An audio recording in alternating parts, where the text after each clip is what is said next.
Hi friends, வாழ்க வளமுடன். நம்ம இன்றைக்கி என்ன செய்ய போகிறோன்னா, பிரசவ காலத்தில் எல்லாருக்கும் இந்த ஏரியாலெல்லாம் செலவுத்தூள் குழம்புன்னு ஒன்று கொடுப்பாங்க. அது எப்படி செய்கிறதுன்னு பார்ப்போம். இது ரொம்ப உடம்புக்கு ரொம்ப ரொம்ப சத்துங்க. இந்த பொதுவாகவே பெண்கள் மாதவிலக்கு நேரத்துலலாம் கூட பயன்படுத்தலாம். அவ்வளோ நல்லது இது உடம்புக்கு. வயிற்றில் தேவையில்லாத கசடுகள்லாம் இருந்தால் வெளிவந்துடும். இதுக்கு நிறைய பூண்டு உரித்து போட்டு குழந்தை பெற்ற தாய்மாருக்கு கொடுத்தோம்னா நிறைய பால் ஊறும். அப்புறம் உடம்புல உள்ள தேவையில்லாத அழுக்கெல்லாம் வெளியேறும்னு சொல்லுவாங்க. இந்த பூண்டு நிறைய போட்டு செய்வாங்க. பத்திய குழம்புக்கு தகுந்த மாதிரியான அந்த விஷயங்கள் எல்லாம் போடுவாங்க. இது இல்லாமல் இதுக்கு ஸ்பெஷலாக அந்த குழந்தை பிறந்தவங்களுக்கு செலவுத்தூள் அரைக்கிறதுக்குன்னே இங்கே மருந்தெல்லாம் விற்பாங்க. அந்த மருந்தெல்லாம் வாங்கிட்டு தனியாக காய வச்சு அரைச்சி பொடி பண்ணி அது கூட வச்சுப்பாங்க, காரம் இல்லாமல்.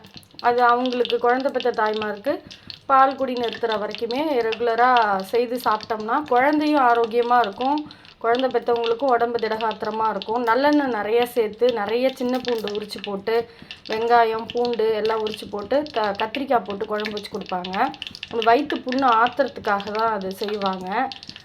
உடம்புக்கு ரொம்ப ரொம்ப நல்லதுங்க. இன்றைக்கி அந்த குழம்பு எப்படி வைக்கிறதுன்னு நான் சொல்கிறேன். ரொம்ப ஈஸி தான். ஆனால் என்ன, அந்த செலவுத்தூள் மட்டும் காய வச்சு நம்ம அரைச்சி பதப்படுத்தி வச்சுக்கணும். அந்த செலவுத்தூள் உங்களுக்கு இன்ட்ரெஸ்ட் இருந்தால் நீங்கள் கமெண்டில் கேளுங்க. நான் உங்களுக்கு அது எப்படி செலவுத்தூள் செய்யணும் அப்படின்றது அந்த ப்ராசஸை ஒரு நாள் நான் போடுறேன்.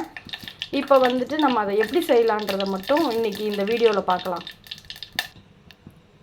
எண்ணெய் காஞ்சிருச்சு நல்லா. அதில் கொஞ்சம் வெந்தயம், சின்ன வெங்காயம் ஒரு கை போட்டுக்கலாம்.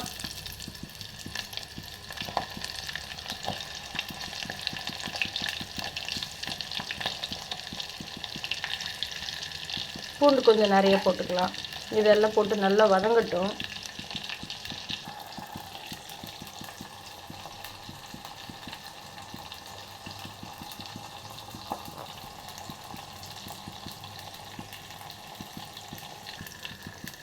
பூண்டு எவ்வளோக்கு எவ்வளோ போடுறோமோ அந்த அளவுக்கு குழம்பும் நல்லாயிருக்கும். இது வீணாகாது. ஒரு நாள் வச்சு கூட சாப்பிட்டுக்கலாம், ஒரு நாள் வச்சு 2 நாள் கூட சாப்பிட்டுக்கலாம், வீணாகவே ஆகாது. புளி சேர்க்கறதால இந்த மருந்து எல்லாம் பொருட்கள்லாம் இதில் கலக்கிறதால இது ரொம்ப உடம்புக்குமே நல்லது. இது வதங்க விட்டு நல்லா குழம்பு நிறைய நல்லெண்ணெய் ஊற்றி செஞ்சோம்னா அவ்வளோ நல்லாயிருக்கும்.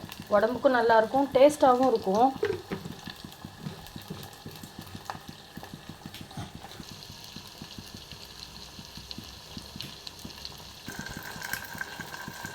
வெங்காயம் பூண்டு வதங்கினதுக்கப்புறம் தக்காளி சேர்த்துருக்கேன். சும்மா ஒரு தக்காளி சேர்த்தா போதும்.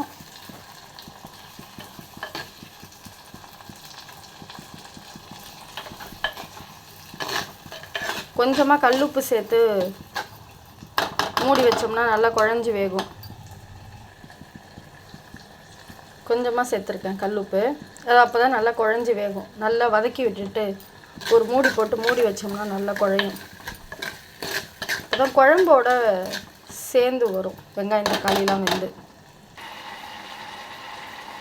எப்போதும் போல் சாதம் கழுவுற தண்ணி எடுத்து வச்சு தான் நாங்கள் குழம்பு வைப்போம்னு சொல்லியிருக்கேன்ல, அதே மாதிரி அரிசி கழுவுன தண்ணியில் சும்மா ஒரு எலுமிச்சம்பழம் அளவுக்கு கொஞ்சமாக புளி சேர்த்து இந்த தண்ணியை கரைச்சி வச்சுப்போம். இது நல்லா வதங்கின பிறகு இது கூட கத்திரிக்காய், முருங்கைக்காய், அவரைக்காய் இதெல்லாம் நிறைய போட்டு வச்சு குழம்பு வச்சு கொடுத்தோம்னா அந்த குழந்தை பெற்றவங்களுக்கு ரொம்ப நல்லதுன்னு சொல்லுவாங்க. வயிற்று புண்ணு ஆற்றும், குடலில் உள்ள கழிவுகள் வெளியேறும். இதுக்கெலாம் தான் அதுமாரிலாம் கத்திரிக்காய், அவரைக்காய் எல்லாம் நார் சத்து உள்ள பொருள்லாம் கொடுக்கறது. பத்தியம்னு சொல்கிற பேரில் அந்த காலத்துலலாம். இப்போ நான் இந்த புளி கரைச்சி வச்சுருக்கிறத அதில் போட போகிறேன். நான் இன்றைக்கி கத்திரிக்காய் எதுவும் சேர்க்கலை, வெறுமனே வெங்காயம் தக்காளி மட்டும்தான் போட்டிருக்கேன். அது கூட பார்த்திங்கன்னா என்கிட்ட எந்த காயும் நான் சேர்க்காததால நார்மலாக தான் குழம்பு வைக்கிறேன். அதனால் இன்றைக்கி நான் வெறும் முருங்கைக்காய் மட்டும் சேர்த்து குழம்பு வைக்க போகிறேன். என்கிட்ட முருங்கைக்காய் தான் இருக்குது இன்றைக்கி, கத்திரிக்காயெலாம் இல்லை. அதனால் இன்றைக்கி வெறும் முருங்கைக்காய் சேர்த்து இது கூட குழம்பு போட்டு போகிறேன். கிட்டத்தட்ட புளிக்குழம்பு மாதிரி தான் இருக்கும், ஆனால் இதில் லைட்டாக ஒரு விறுவிறுப்பு தன்மை இருக்கும்.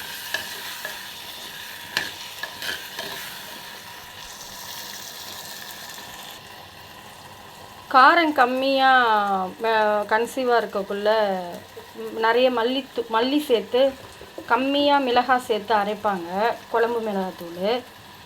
அது கூட வந்துட்டு அந்த தூளை சேர்த்துட்டு அது கூட வந்து நம்ம இந்த செலவு தூளையும் சேர்க்க போகிறோம். ஸோ அதனால் வந்துட்டு திட்டமாக தான் மிளகாத்தூள் சேர்க்கணும், நிறைய போடக்கூடாது மிளகாத்தூள். குழம்பு மிளகாத்தூள் வந்து பிரசவ நேரத்துக்கு தனியாகவே அரைப்பாங்க, மல்லி சேர்த்து அரைப்பாங்க. இங்கே பாருங்கள், இதுதான் என்னோடய பிராண்டு செலவுத்தூள் பாக்கெட்டு. உங்கள் தேவைப்படுறவங்க சொல்லுங்கள், நாங்கள் உங்களுக்கு அனுப்பி வைக்கிறோம். இது இன்றைக்கி இதில் 1 ஸ்பூன் கலந்துக்கலாம்.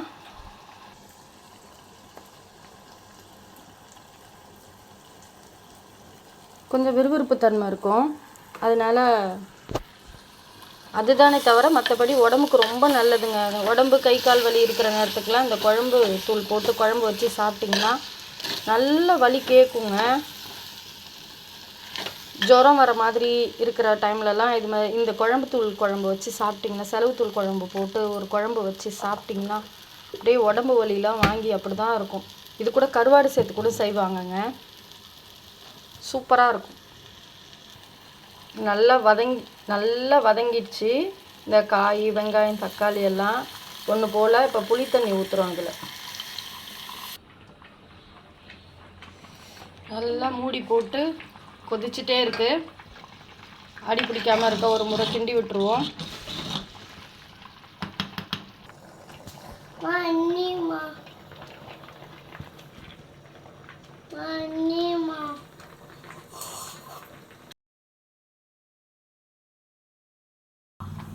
பார்த்தீங்களா எவ்வளோ சூப்பராக முருங்கைக்காய் சாஃப்டாக வெந்து செலவு குழம்பு ரெடி ஆகிடுச்சு. சாதத்தில் போட்டு பிசைஞ்சு நல்லா சாப்பிட்லாம். இந்த குழம்பு ஒரு வாரம் ஆனால் கூட வீணாகாதுங்க. இன்னும் கூட நல்லா திக்காக பேஸ்ட்டாக சுண்டை வச்சு கூட சாப்பிடுவாங்க. எங்களுக்கு குழம்பு நாங்கள் பிரசவத்துக்காக சாப்பிடல இல்லைங்களா, நாங்கள் சும்மா கை கால் வலி உடம்பு வலிக்காக செய்கிறது. அதனால் நாங்கள் இதுமாரி குழம்பு ஊற்றி சாப்பிட்ற மாரியே வச்சுக்கிட்டோம். எங்களுக்கு அதுமாரி பிடிக்காது, இதுமாரியே சாப்பிட்டுக்கலாம் நாங்கள் வச்சுக்கிட்டோம். பேஸ்ட் மாரி ஆக்கி கூட ஒரு வாரம் வரைக்கும் வீணாகாமல் வச்சுப்பாங்க. ஒரு மாதம் ஆனாலுமே வீணாகாது. நிறைய நல்லெண்ணெய் ஊற்றி சாப்பிட்டுக்கலாம். பிடிச்சிருந்தா லைக் பண்ணுங்கள், கமெண்ட் பண்ணுங்கள், ஷேர் பண்ணுங்கள். எங்கள் சேனலுக்கு சப்ஸ்கிரைப் பண்ணுங்கள். வாழ்க வளமுடன்.